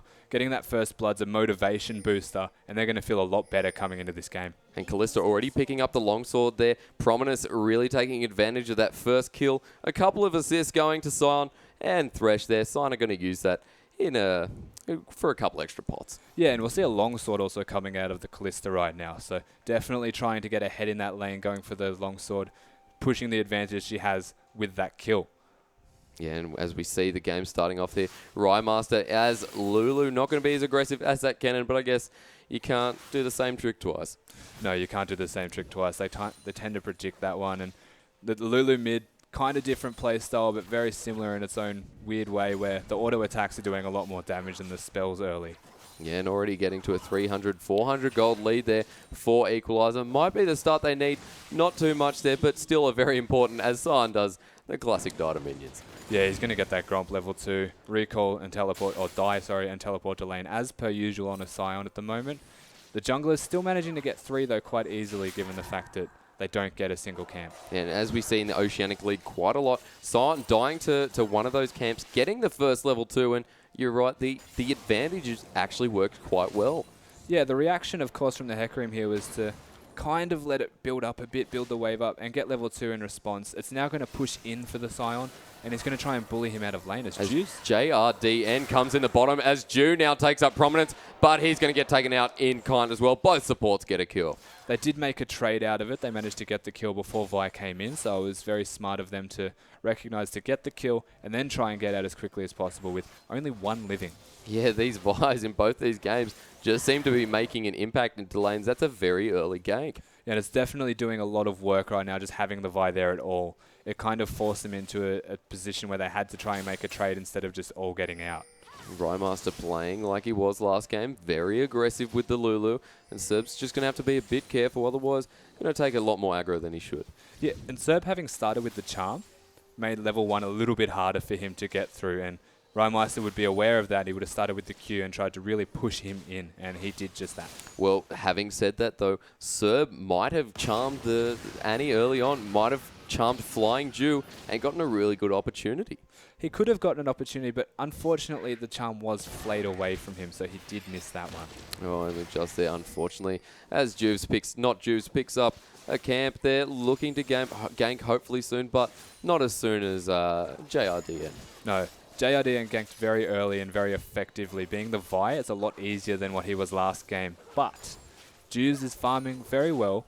He's going to get himself at first back. He's going to have his ranges now, and he may look to gank now. Yeah, as we see a bit of potential coming up between both junglers. As the Scuttle Crab goes to not Juves, getting a bit of warding towards that Baron side, towards that top lane, giving him a bit of potential. Yeah, smart decision from Juves. He's just finished his jungle item, so getting the Scuttlebug is an extra 30 gold, and it's also going to provide a lot of vision to see where Vi goes next. Yeah, not too much disadvantage between the two junglers. Looking at other lanes, Hecarim once again out in front. Points, he knows how to farm early. Yeah, Points definitely knows what he's doing on that Hecarim, and he knows how to farm. Sion having died, though, to get the Gromp, he sacrificed a bit of CS, and that's likely the difference between them right now. Yeah, it's a very good point. We're going to see if Jords can maybe catch up that lead as he tries to bully Points out of lane, and Serb and Rymaster doing the same thing. A lot of bullying going on in these lanes. Yeah, there's a lot of bullying going on. There's definitely a lot of trying to fight each other in laning phase and just get a lead without the junglers even having to do anything. So very dangerous, very volatile position to be in if you were either team. Yeah, both teams trying to play opportunistically, trying to get the first successful gank off, which JRDN already has, but it'll be interesting to see when we see Not Juves pop into a lane. Yeah, and this has been fairly standard besides that early gank from Vi right now. Sejuani still just farming. May even look for the level 6 before ganking first, as we see Equalizer taking the Gromps there. Yeah, look, a bit of an early Krugs there, I believe, that taking a bit of an early opportunistic moment to get a bit of extra gold. Yeah, they may have pushed the bot lane in and realised that they couldn't actually do anything in the lane, so they've opted for the easy gold. Yeah, as we see the farm difference already. Siva, he's Warble Gobbles already 10 CS ahead. And that's a very scary position to be in if you're Kalista. You really need those items, and you really need to start scaling. So 10 behind this early in the game, not where you want to be. No, as we see, definitely there might be taking advantage of the, if we do see a Sion teleport, obviously not having it up at the moment, but Hecarim does. So we might see a bit of moments coming down in the bottom lane if they want to engage. As we see, Points has actually taken advantage in this situation. Jord's now taking a lot of aggro. Both of them are 6, but Jord's having no mana. Points doesn't want to go in there. A bit of a shame he didn't go for that. But Points also recognizing that the Sion is out of mana, and that's the reason that he's pushed him out of lane. Yeah, definitely good focus there, and a good opportunity once again as we look back at the bottom lane, and it's just a farm game. Yeah, there's not a whole lot going on. We know that Kalista is 10 CS behind, but it's also the innate abilities of Siva to want to push the lane. So pushing, making them try to miss towers, last hits under the tower, going to hurt the Kalista a lot. And the Bammy Cinder already getting picked up by the Sejuani. You're right with the Cinder Hulk there. It might be the first start, or most probably there. And Vi looking to already start a build off there. Yeah, she's gone for the Rangers Trailblazer, a little bit behind in items, but I believe would have enough gold to be able to buy something quite soon. We'll opt towards the damage option opposed to the Cinder Hulk out of the Sejuani. And in this early game, I guess the main question is who would win between JRDN and Not Juves, the Sejuani versus Vi? It's hard to say, but you would likely suggest that the Vi would come out on top. Not by a massive amount, though. It's very hard to kill a Sejuani. Yeah, as we see Serb just trying to farm up as well. Playing very passively against last game. Doesn't want to give any depth away, especially early, as it seems like he's kind of seen what's going on with the mid laner, Rymaster. Yeah, he's definitely sussed it out a fair bit as we see them start to group up around the dragon. They may try and do this early. Yeah, a bit of ward coverage there as they clear that just to get the dragon early. And here's another Vi going on straight into dragon at 8 minutes. Yeah, the difference this time is that there's more people there than just the Vi soloing it. And Sin are definitely aware as they teleport in. As we see the teleport come from Hecarim, but not Juves. He's going to take all the damage there from JRD, and as the flash comes out from Serb, and now Points is in the battle here. As Zyna's straight in the middle, he might be a bit out of position, and Prominus only just surviving there, as Zyna might get taken down. Now the lantern getting popped out, and the double kill goes to Siva against Sion. Not going to be able to do much there, as we see a 3 for none. Yeah, they were very on top of that Sin. They recognised that the dragon was being done and that they could team fight right there. A lot of the damage from Equalizer went onto the Sejuani and the Hecarim, and they're not the two people that you essentially want to be killing. You need to get onto the back line. And look how tanky Not Juves is already with that Sejuani. Already having that Bammy Cinder, gonna go back, upgrade it to the Cinder Hulk, and already so tanky. Yeah, and they've just secured that dragon, which is going to help out a lot in damage respects. 2 to 4 right now in kills and 2k in their favour. It's starting to go downhill a little bit for Equalizer. And Sin Gaming bringing back that early game lead. We thought that Equalizer had that first kill under their belt and really an opportunity, but now it looks like Sin Gaming's turning it back around. Yeah, you would have been feeling good if you were Equalizer getting that kill at level 1, but it doesn't amount to a whole lot. They got the long sword in bot lane on the Kalista, but Kalista actually going down 10 CS after having an item advantage it's not going too well for them. Looking, already has the Cutlass there, looking to build into the Blade of the Ruin King, but in likewise, we have the pickaxe coming from Siva. Yeah, Siva opting for the pickaxe is going to be doing lots of damage coming out of her right now. She's got a very interesting build, to say the least. I think she's going to go for the Infinity Edge outright after having the crit cloak and the pickaxe. Yeah, as JRD and looking to give the blue to Serb. Just give him a bit more cooldown reduction and a bit more survivability. And you need that as Ari to push in the lane without having too many items. Behind a little bit in CS at the moment is Ari. Yeah, 72 to 69. Rymaster just picking up a bit more farm there, but it is quite even for the time being. The Morellonomicon already getting picked up by Rymaster. The first item beat Ari to it there, and Serb's going to have to rush that a bit. Yeah, now Serb should be okay. He's got the blue buff now. He will be able to farm quite freely given that he's Ari, and he should not die unless Juves hits a full ultimate as they actually have 3 people rotating towards mid. Yeah, not Juves really making advantage of their warding again. Already, Sin Gaming have early ward coverage. The pink getting popped out there. And I believe the ult getting popped out there by Not Juves as well. And Callista Prominus is going to have to ult this with Thresh, but she's still there. And Zyna now looking for the opportunity as Not Juves 2v1s this. He doesn't care. He's got a lot of spears in him waiting for the rend, but it's not going to go off. And Not Juves, you're already getting big. Yeah, Not Juves doesn't have too much kill potential by himself, and given he was only with the support in Annie, he was kind of just being a bully and saying, get out of my jungle. As Serb actually made an engage on Rymaster there. Some good trading early, and it looks like Serb might have the advantage. But Serb, having used his ult, removes a lot of kill potential coming out of that mid lane, whereas Lulu still has the ult available, still has the flash, and will have Ignite very soon. And red turret going down there for the first turret for Equalizer. Some good pressure in the top part of the map as Equalizer sort of defend their turret down bottom. Yeah, there's going to be a little bit of a lull at the moment between what's going to happen. There's no dragon coming up anytime soon. You'll see them all kind of push out their lanes, secure a bit of control, and try and force the next objective, which may be pushing a tower. And let's have a look at Siva's CS now, which is in a huge advantage. Almost 30 CS ahead of Prominence, who needs to be careful because Warble Gobble's going to probably go back and either go for that static shiv or maybe finish an Infinity Edge. Yeah, it's a very risky build what he's actually taken. He is 24 CS ahead, but having not gone for the BF Sword build, if he's looking to build an Infinity Edge straight away, it's going to take a lot of gold, and you need to save up a lot of money to actually get that, as he only has 1,500 at the moment. And a turret going down likewise in the bottom lane for Sin Gaming. Just a bit of an extra gold lead, moving it up to about 2.7k.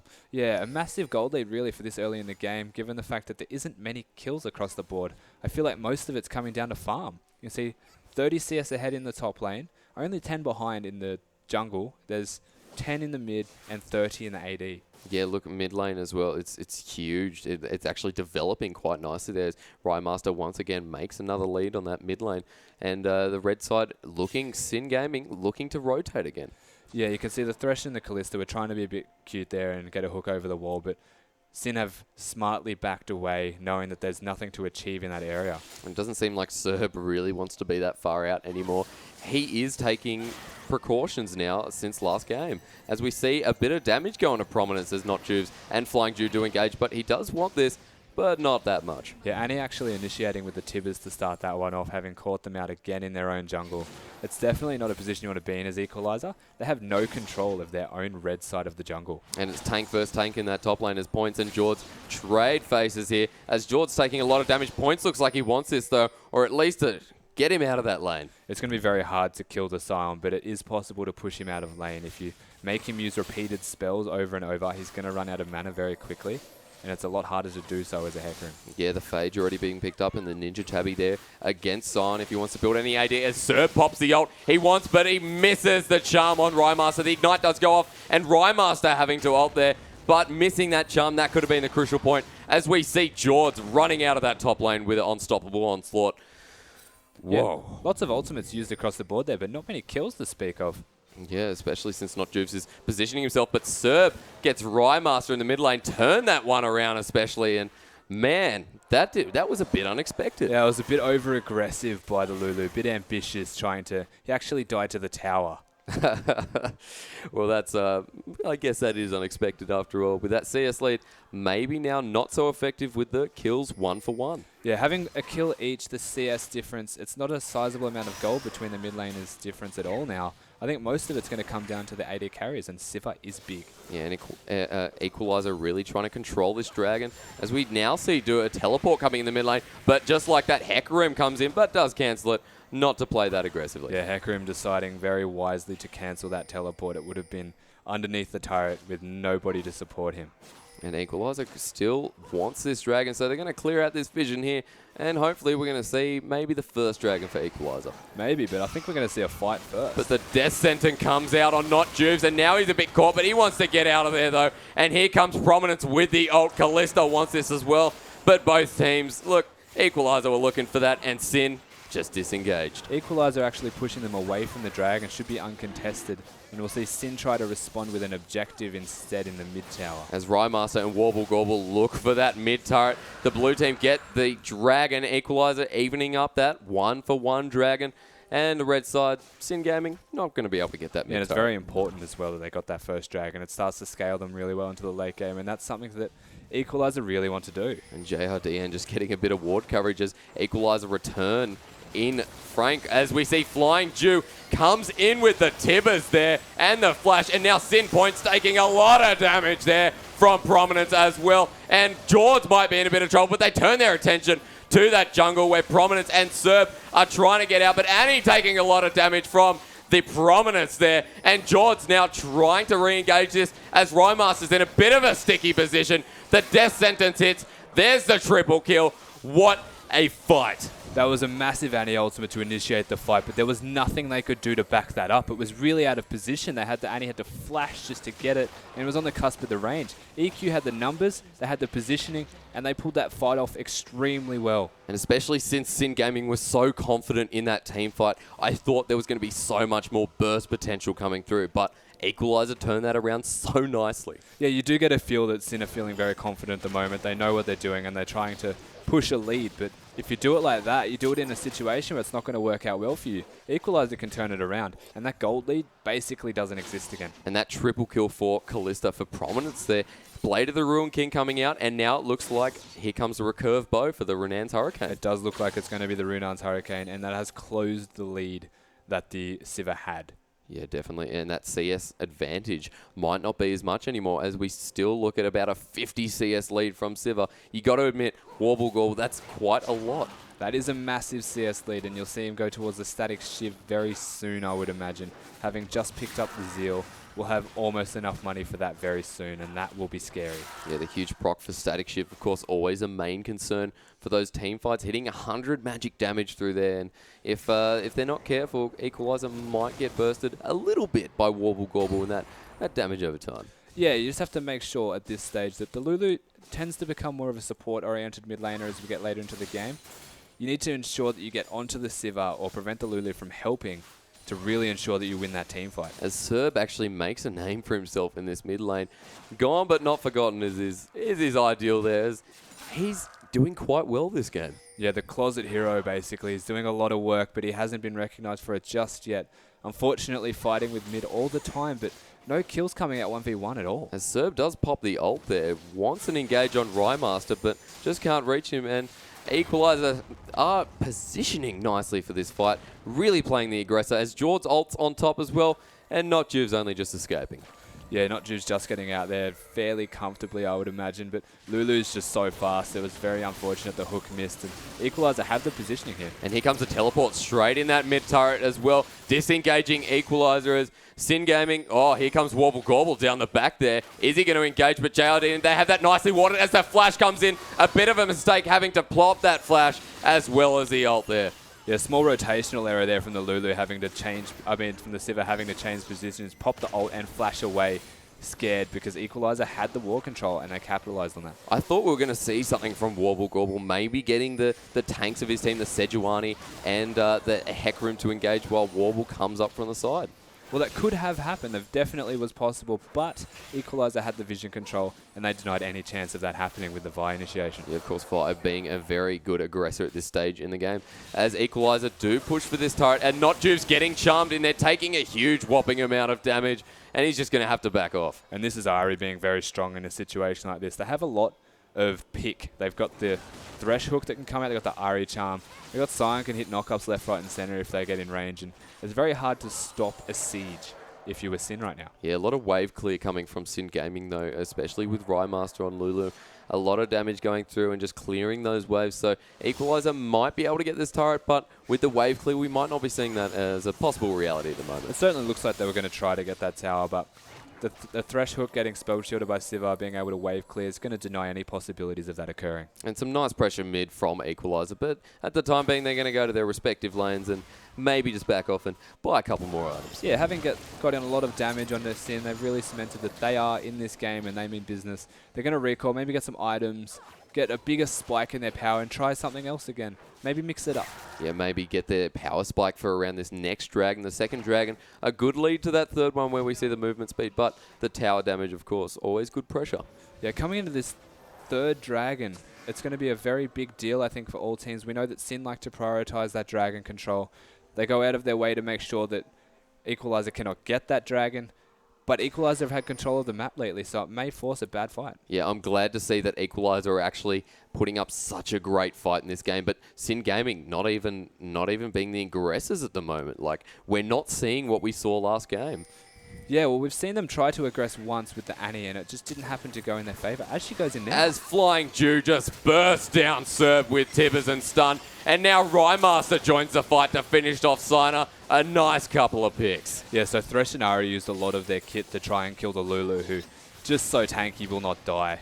Used the ultimate and the shield on himself, and that enabled that to turn around very easily with no ultimates available. And Points playing quite cheeky there in the mid lane, looking for the charge on someone from Equalizer. But Points, he's playing his Heck Room again, and he's doing it well. Hecarim is playing exceptionally well this game as well. He's just mostly farming in the top lane, getting those items, becoming relevant in the late game. I think the big note at this point is definitely Flying Jew. He has been initiating, and every time that they want to initiate, it's a Tibbers. And it's a nice change from Morgana, who just used the Dark Binding, stood back there, and, well, into a sense, he still was playing aggressive, but the flash coming out of Annie, out of Flying Jew, it's so aggressive. Yeah, and it's different to see. There's no Sejuani initiations as such. It's mostly the Annie and being followed by the Sejuani. So they've respected as a team how it's going to go for the maximum CC combo. And we see the second dragon going down, which is really good for Equalizer, giving him a bit more pressure, and that turret damage going to help him out a bit.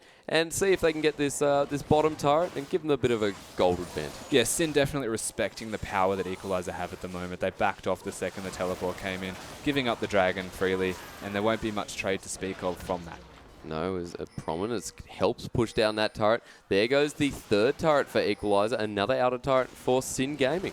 George is a force to be reckoned with right now, isn't he? He's finished that Sunfire, got the Glacial Shroud, so much presence. And look how much damage they're doing to this turret as well, as Rymaster gets the Death Sentence, but the ult uses it as a bait as JRDN goes straight in on him, but not Jubes takes him out before he can do anything. And Points is on point on Serb as the Ignite goes off, and there's a double kill for Siva there, but Serb pops the ult just in time too, as Points going to get his charge up quite soon. The charm going off on Points, who really wants this kill for the ace. Serb's trying to get away from this, but Points demolishes and walks over Serb for the ace. Now, at first thought, you're thinking that teamfight's going to go extreme well for Equalizer. They've just hit a big hook and they've just decided to tower dive. Problem is, they tower dove the Lulu. Lulu managed to ult herself, shield herself, and in fact didn't die, and took so much damage, and ridiculous to see that he is alive, and that turned around so well. And that backline Warble Gobble with the Siva again, doing exactly what he did last game, hitting from the backline and being such an aggressor.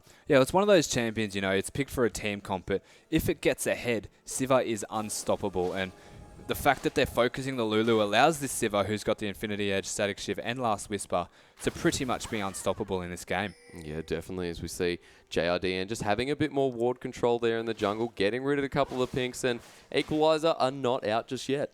No, they're not out just yet. They're still in with a chance. It is an 8k gold lead right now, though, in favor of Sin. Yeah, and as we see Equalizer trying to group up again, trying to get a pick, as it looks like Sejuani is going to get poked a bit, but Kalista just going to send him out of there. Yeah, Sejuani getting hooked, but still being Sejuani, so she can kind of just walk it out. Yeah, definitely. Rymaster just increasing the farm lead he's already got, and we'll see what happens in this game as Serb keeps contesting it. Yeah, they're going to pick up the blue buff here for Serb. It's going to be a very smart decision to give him this as soon as possible. They need Serb to do so much work right now in these team fights. He is pivotal to the success. If they can maybe get a charm on the Annie, who's playing forward, playing aggressively, trying to initiate, then they could win the fight very easily. Yeah, definitely. And as we see, someone like Vi, who has so much team initiation, he's going to be the key to those team fights and those picks. Yeah, most massively. The only issue is it's going to be so hard to hit a charm without being initiated on by an Annie as well. Yes, George actually tries to take up points here in the top lane, but the flash comes from Sina. A bit of an immature flash there, but doesn't matter because he got the death sentence on Flying Jew. But the flash not too successful there. No, wasn't a whole lot coming out of that teamfight right there. Not much you can do. They didn't have anything to follow it up. The hook missing, the flame missing rather. Really unfortunate, in fact, and you can see the second it misses, there's nothing they have to provide. And Sin Gaming really want this top pressured up there as the junglers are a bit out of this at the time being. Sorry, at least JRDN and Sejuani becoming a bit tanky. Yeah, Sejuani finishing that locket right now. Massive threat, never going to die, and going to be able to assist the team in not dying as well. We've got the Hecarim with the finished Trinity Force, Spectre's Cow working towards a Spirit Visage or Banshee's Veil. So much damage coming out of that guy, and he's now building tanky.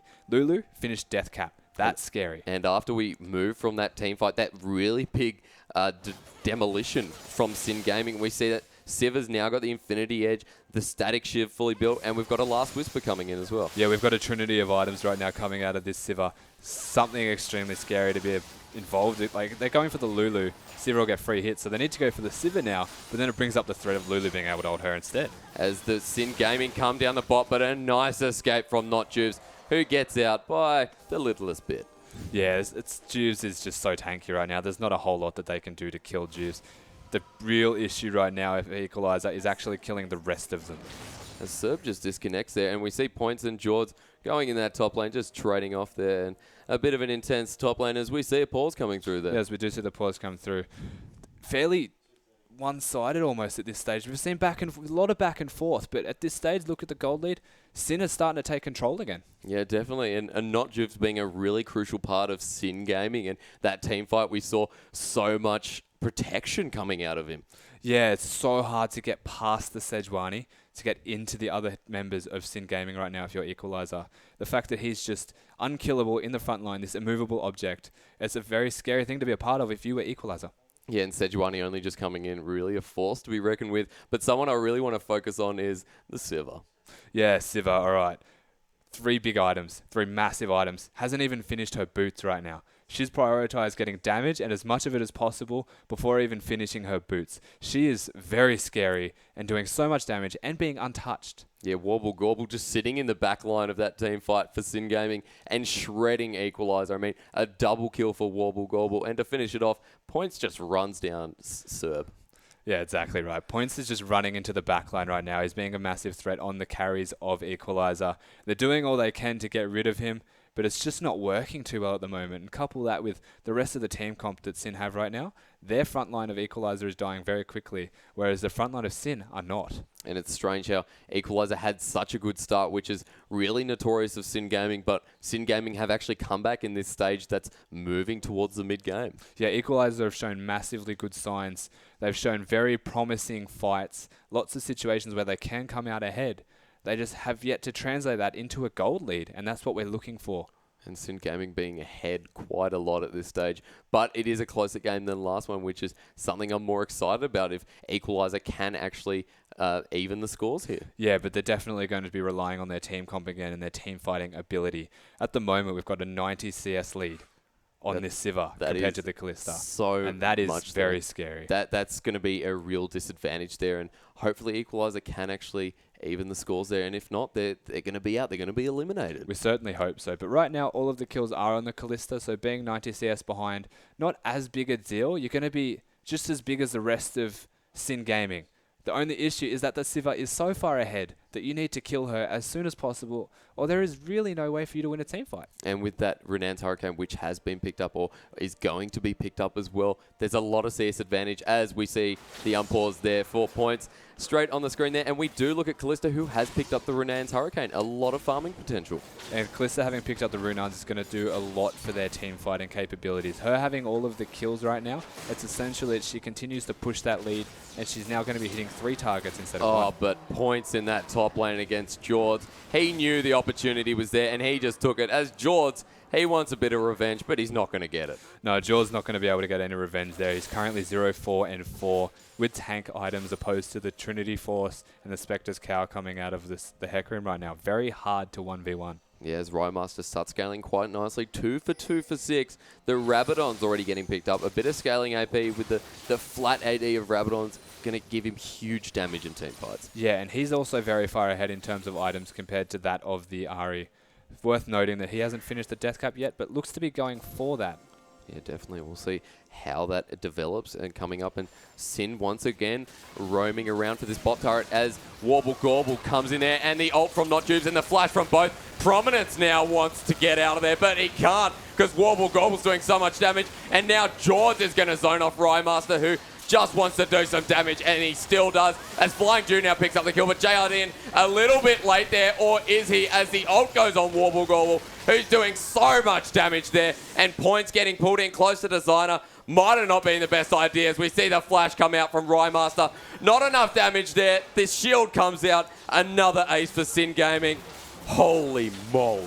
JRDN did come late to that party, but he got the same greeting as the rest of Equalizer in that fight right there. They just walked over them. The Anti-Tibbers was massive. And we see Warble Gobble just doing so much damage, and he's almost unchecked as Sejuani, as not Juve is just giving him so much protection, and Flying Jew as well, so much CC there. Yeah, that's right, and they're really using their team comp to the highest ability of what they've been provided with right now. Sivir not getting touched, that's credit to the fact that the Sejuani, the Hecarim, and even the Annie are being so in the front line, in the face of Equalizer. They just can't even look at the Sivir.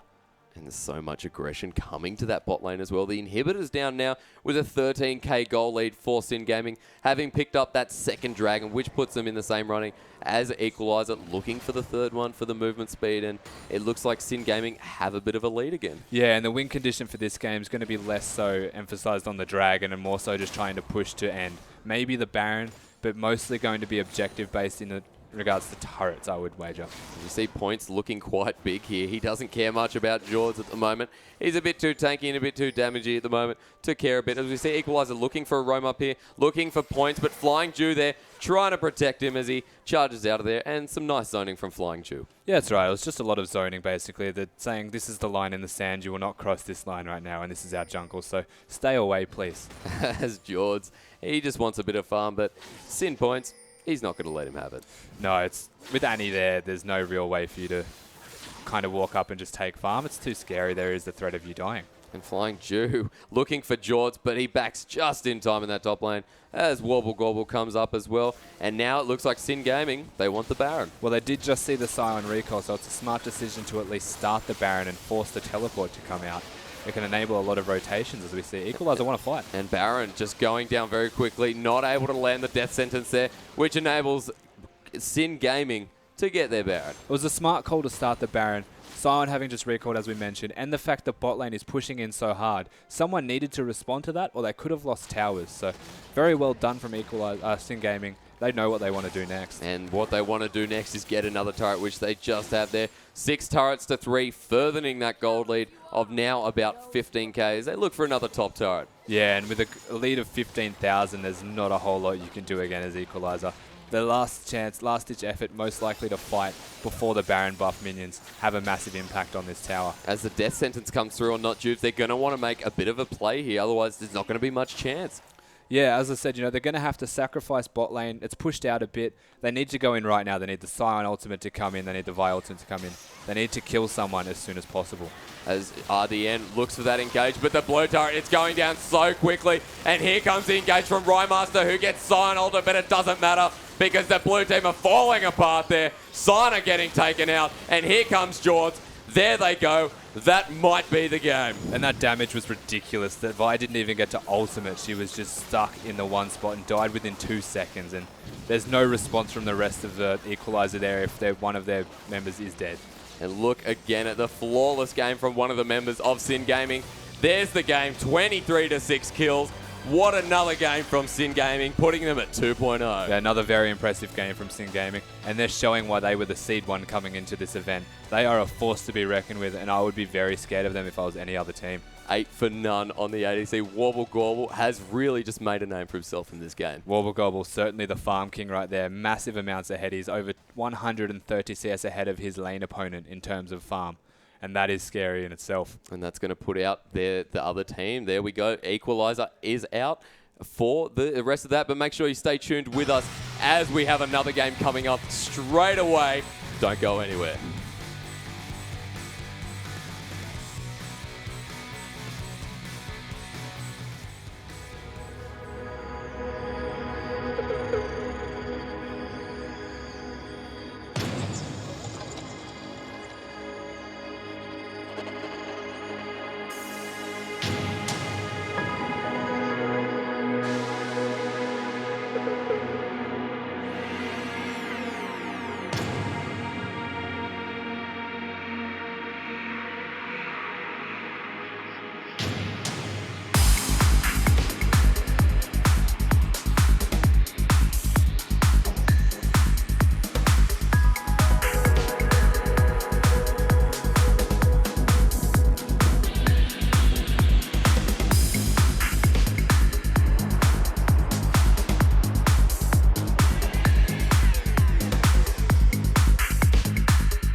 Welcome back to the OCS after such a whopping game between Sin Gaming and Equalizer with the 2.0 finish there. Rusty, it was amazing. It was definitely an exciting game to be a part of. Sin showed how strong they are, and Equalizer, even though getting knocked out 0-2, really showed that they are capable of being a good team. Yeah, and moving on to the next game, unfortunately we have had Krispy Kreme crew who have actually had to pull out, unable to fill the slots there. Yeah, very unfortunate, but it happens. You know, these things do happen. So we have to move on to tomorrow's games. Unfortunately, that is all for today. Of course, by default, Absolute does go through, so it will be Sin Gaming going on with Absolute there, versing the other two winners of tomorrow night's game, who we see. And tomorrow night's game, of course, we've got a lot going on for Wednesday. If we do have a bit of a look at the schedule to see who's playing there, we'll tell you exactly what's going on. But I can tell you right now, best players Ocean, and of course Rebellion, and Bang Esports, and Chaos will be playing tomorrow, so make sure you do stay tuned. But until then, of course, my name is Jake Hysterics, Aussie Penko, here with Rusty, who is Zach Pye, an absolute legend. We'll see you tomorrow night.